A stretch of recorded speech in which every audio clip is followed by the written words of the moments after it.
கர்த்தருடைய பரிசுத்த நாமத்திற்கு ஸ்தோத்திரம் உண்டாவதாக. கர்த்தராகிய இயேசு கிறிஸ்துவின் நாமத்தில் உங்களுக்கு கிருபையும் சமாதானமும் உண்டாவதாக. இந்த நாளுக்குரிய தியானத்திற்கான தேவ வார்த்தை 1 கொரிந்தியர் அதிகாரம் 10 வசனம் 13.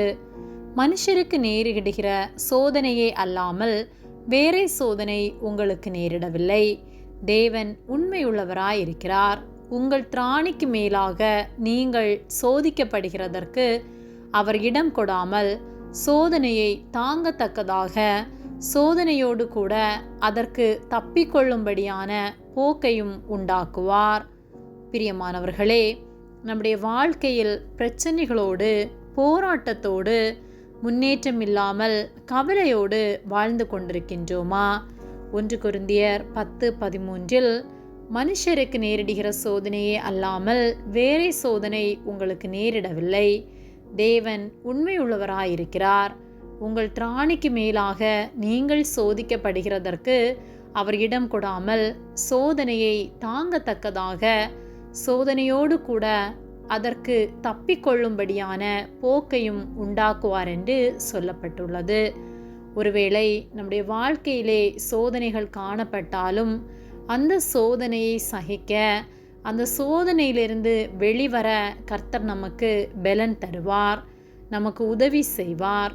நம்முடைய திராணிக்கு மேலாக சோதிக்கப்பட அவர் ஒருபோதும் இடம் கொடுப்பதில்லை.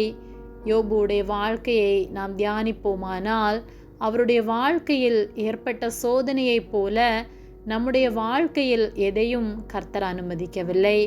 ஆனாலும் சின்ன சின்ன கஷ்டங்களையும் நாம் சகிக்க முடியாதவர்களாய் இந்நாட்களில் வாழ்ந்து கொண்டிருக்கின்றோம்.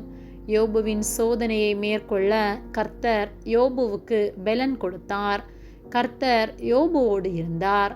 ஏனெனில் எல்லா காலத்திலும் யோபு கர்த்தரை ஸ்தோத்தரித்தார். கர்த்தர் யோபுவை ஆசீர்வதித்தார். இரண்டத்தனையான ஆசீர்வாதத்தை யோபு கர்த்தரிடத்திலிருந்து பெற்றுக்கொண்டார்.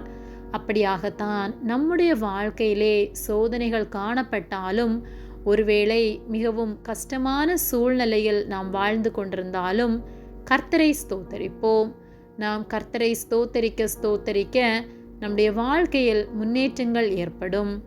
ஆகையால் தான் தாவீது சங்கீதம் 34:1 கர்த்தரை நான் எக்காலத்திலும் ஸ்தோத்தரிப்பேன், அவர் துதி எப்போதும் என் வாயில் இருக்கும் என்று சொல்லுகிறார். நாமும் எந்த சூழ்நிலையானாலும் கர்த்தரை ஸ்தோத்தரித்து அவருடைய நாமத்தை மகிமைப்படுத்துவோமானால் நம்முடைய சூழ்நிலைகளை மாற்றி ஆசீர்வாதத்தை கர்த்தர் கட்டளையிடுவார். ஆகவே சோதனை என்று சொல்லி சோதனைகளில் துவண்டு போய் கர்த்தரை முறுமுறுக்காமல் சோதனையை தாங்கி கர்த்தருக்குள் உறுதியாக இருந்து சோதனையை தாண்டி அவர் நாமத்தை மகிமைப்படுத்தி இன்னும் சாட்சியாய் அவருக்கென்று வாழ்வோம். கர்த்தர் நம் ஒவ்வொருவரையும் ஆசீர்வதித்து வழி நடத்துவார். ஆமேன். ஜெபம். எங்களை அதிகமாக நேசித்து வழிநடத்தி வருகிற எங்கள் அன்பின் பரிசுத்த பிதாவே, இந்த நாளையும் நாங்கள் காணும்படியாக நீர் எங்களுக்கு ஜீவனை தந்த உம்முடைய அன்பிற்காக நாங்கள் உமக்கு நன்றி செலுத்துகின்றோம். நாங்கள் தியானித்த வார்த்தையின்படியே நாங்கள் சோதனையில் துவண்டு போய் உம்மை விட்டு விலகாமல் உம்மை உறுதியாய் பற்றி கொண்டு சோதனையை சகித்து சோதனையை மேற்கொள்ளத்தக்கதான கிருபைகளை உம்மிடத்திலிருந்து பெற்று உம்மோடு நித்தியமாய் ஜீவிக்க எங்களுக்கு உதவி செய்யும்படியாய் ஜெபிக்கின்றோம். எல்லா போராட்டங்களையும் மாற்றி கர்த்தர் எங்களுக்கு துணையாயிருந்து எங்களை வழி நடத்துவதற்காய் ஸ்தோத்திரம்.